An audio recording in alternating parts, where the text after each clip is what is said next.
केहू भी खाकर बता ना सकेला कि चना दाल बड़ा घर में बनल बा। आज बहुत ही जोरों के बारिश होखत रहला त हम बनल रहनी हा घर में चना दाल बड़ा। आप सब भी एक हाली ज़रूर बनाई। हेलो दोस्तों, हम हैं एकता और भोजपुरिया स्वादिष्ट रसोई में रउआ सब लोग के बहुत बहुत स्वागत करतनी। आज रउआ सब खातिर लेके आइल बनी चना दाल बड़ा के रेसिपी। बहुत ही टेस्टी चना दाल बड़ा घर में बनाई जा आसान तरीके से। तो चलिए बिना देर कैले शुरू करते जा। तो सबसे पहले हमनी के मिर्ची के रोस्ट कर लेते हैं। तो लाल वाली मिर्ची हम ले ले बनी। अब एकरा के स्लो फ्लेम पर हमनी के हल्का सा भूज लेवे के बटे। करीबन 1 मिनट में तैयार हो जाए। गैस के बंद करी और एक मिक्सी ग्राइंडर में ले ली ही हरी मिर्च। 5 से 7 हम हरी मिर्च के यूज़ करते नहीं। साथ ही में हम 8 से 10 लहसुन के कली ले बनी। अब एकरा के डाल दी मिक्सर ग्राइंडर में। और लाल मिर्च सूखा वाला जन हमनी के रोस्ट करनी है जा। साथ ही में एक मीडियम साइज़ के प्याज रफली चॉप करके डाल दी।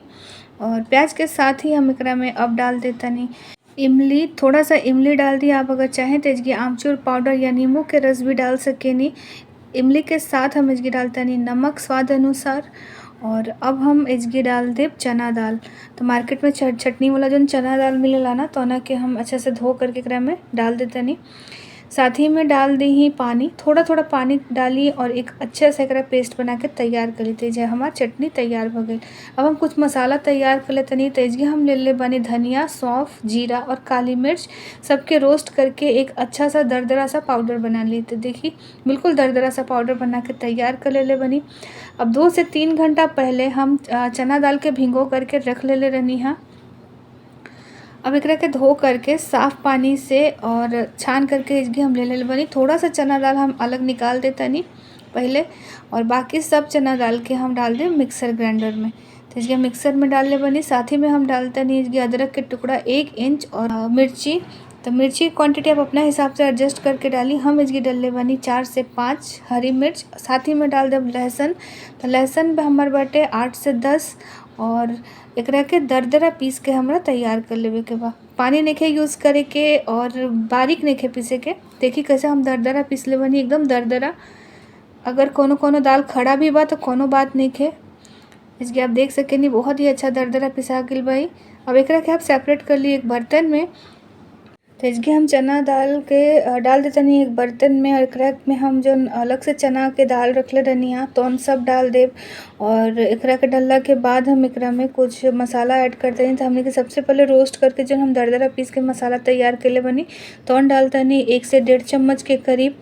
और ओकरा बाद बारीक कटल प्याज डाली। एक मीडियम साइज़ के प्याज बा बारीक टुकड़ा में काट करके डाल देवे के बाद साथ ही में डाले के बाद हरा धनिया। तो इसके हम खूब सारा हरा धनिया बारीक काट करके डाल देते नहीं। और धनिया के साथ हम एकरा में अब डाल दे कड़ी पत्ता।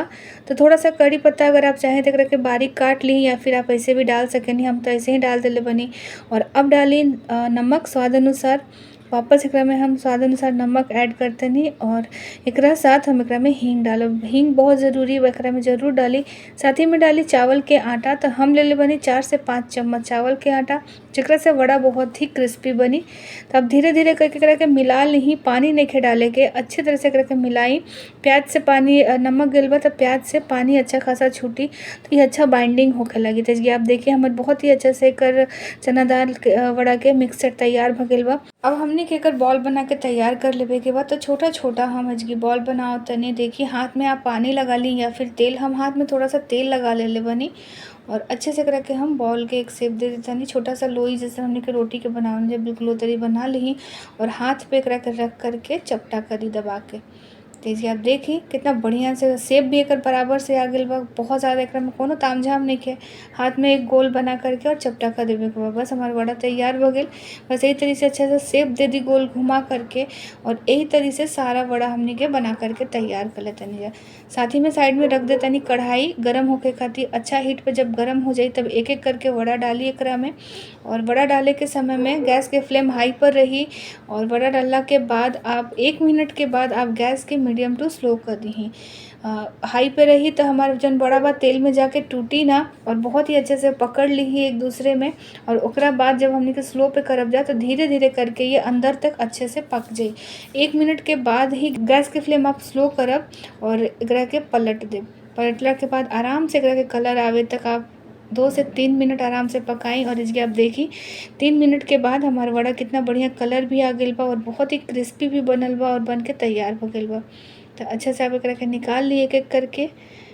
तो इसके हमार वड़ा बन के तैयार हो गइल। अब हम एक-एक करके एकरा के निकाल लेतनी गरमा-गरम चलतनी सर्व करे खातिर।